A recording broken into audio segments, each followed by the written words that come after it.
Every day our household of 5 throw out at least one of these. None of it gets separated. There are 20 million people in Cairo. That's a load of rubbish. I want to go and see what happens to all of it.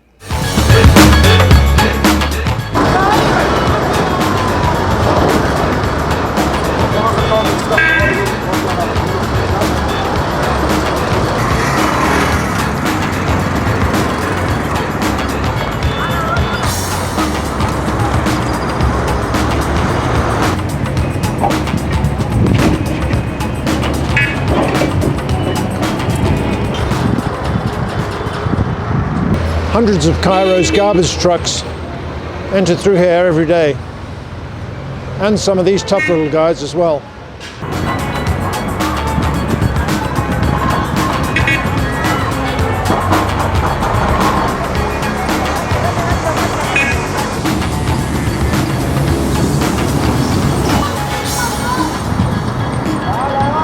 In Egypt in the 1940s there was an agricultural slump, and a load of Christian farm workers came up to Cairo to see if they could make money up here. They realized that they could do so by collecting garbage, and thus they formed a number of informal garbage collection sites. The largest one today, which is where I'm at, is Ma'atim. So we'll be having a look around to see what's going on.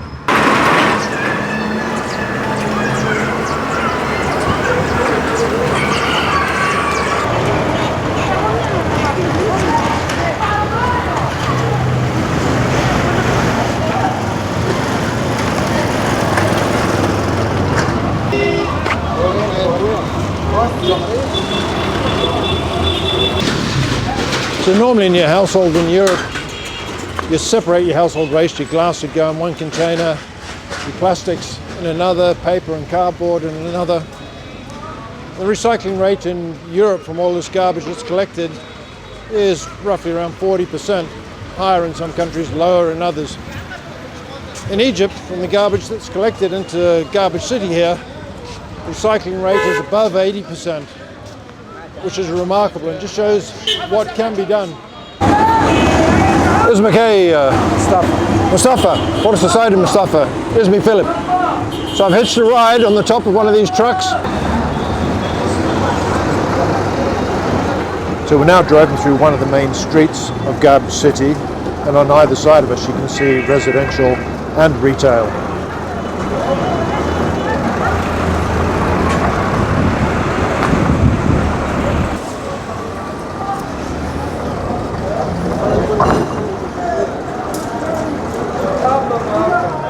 All of the rubbish separation occurs in these residential buildings and in the streets.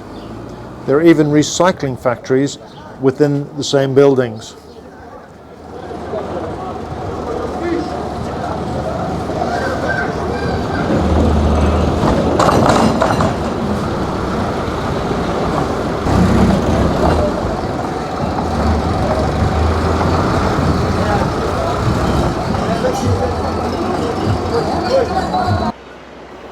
Many of these guys are taking working at home to a whole new level.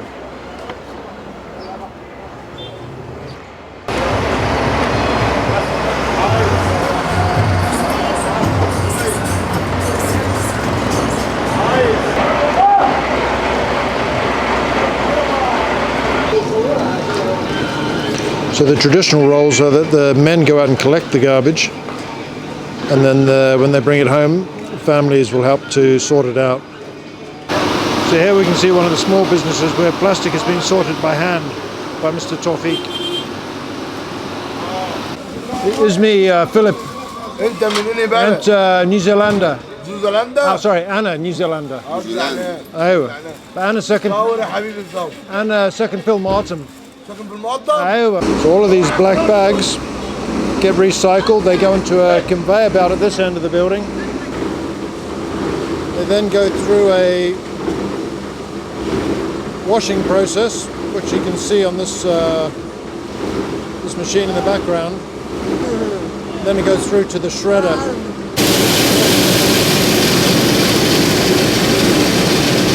Once the plastic's gone through washing and shredding, it then gets loaded into these big sacks.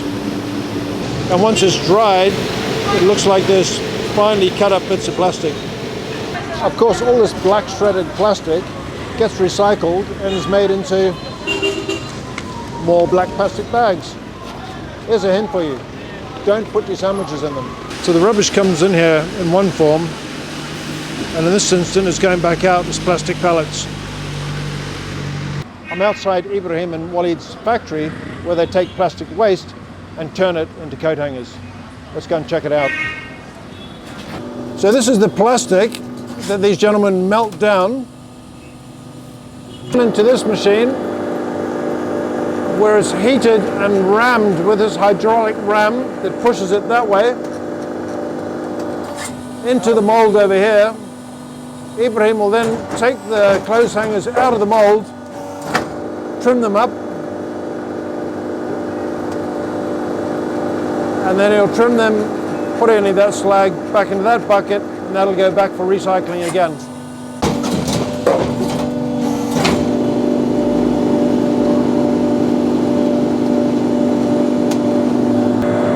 These are all the new coat hangers, and they're actually quite warm to touch because they're coming straight off the machine. When your father made this factory? أبوك من سنة كام هنا يا ابني؟ 80؟ لا 1989. 1989.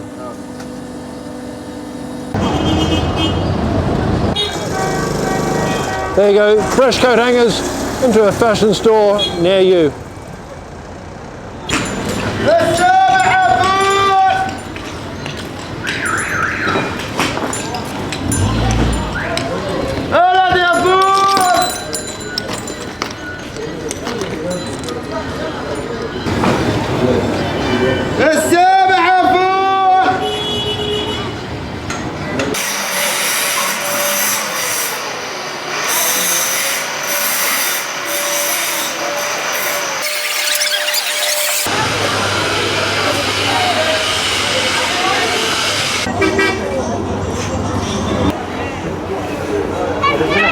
So apart from all the rubbish, the community is like any other community. You've got your butcher, your baker, your barber shop, fruit sellers, everything's here.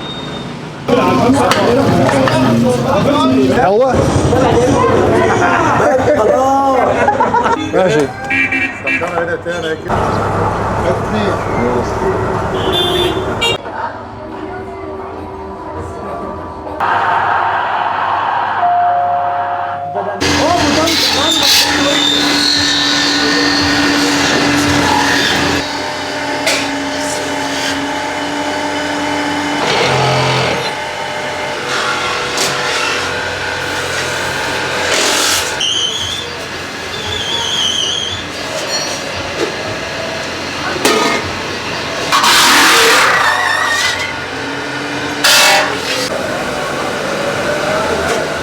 Very good.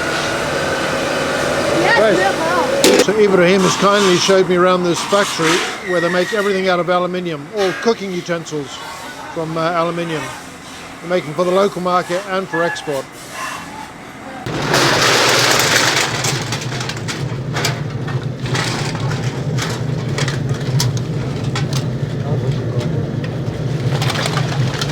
Arabia, zait for Arabia. Ah, yes. Okay, so it's the oil, old engine oil, Yes. poured into these buckets. That oil then gets put onto the furnace.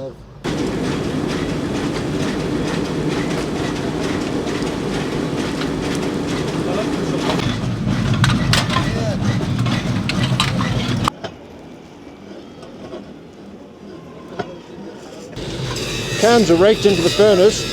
When the ingots are poured, the slag off the top goes into piles like this.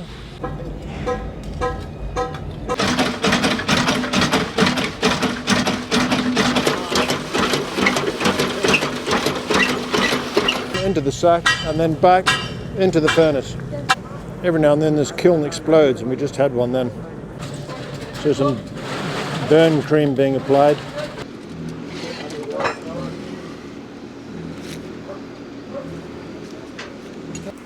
نرموه في الصف ونطلع بكاميرا ونشوف الشنطه متنكدة فيها ايه.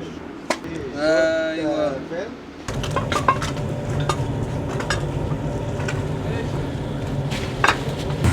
That was a really interesting experience.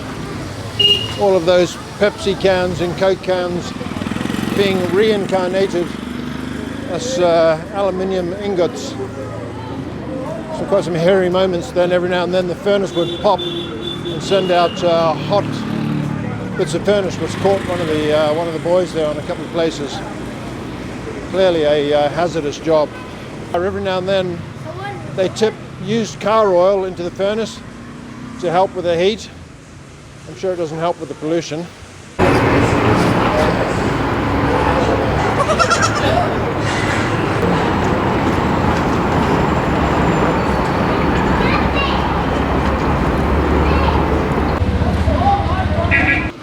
There's no doubt this is a tough place to live. From a shanty town with no water, sewage or electricity, it's developed into a neighbourhood of over 200,000 people, all working and living with rubbish. And of course it has its challenges: healthcare, education and poverty. The one thing that stands out to me around here isn't the rubbish or the poverty, it's the people. There seems to be a real community spirit here, and everybody seems to be looking out for each other. A number of people have said to me, we're all one big family. So even though we may be surrounded by rubbish, the people here appear to be made of gold. This is the real life. Yeah. You know? You speak Arabic. Here you touch people. Here you touch kindness, Yeah. warmness, Yeah. لا تندرس in French, something like that. But in downtown, everybody is in a hurry, like in Europe, and no one knows about the other. Yeah.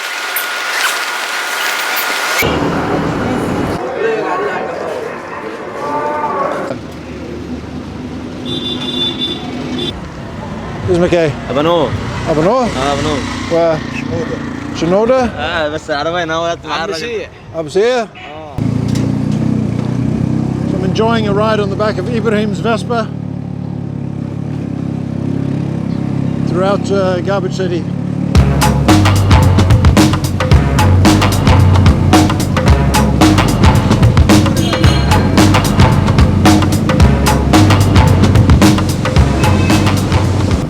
Actually, I'm enjoying this so much I might need to get my own.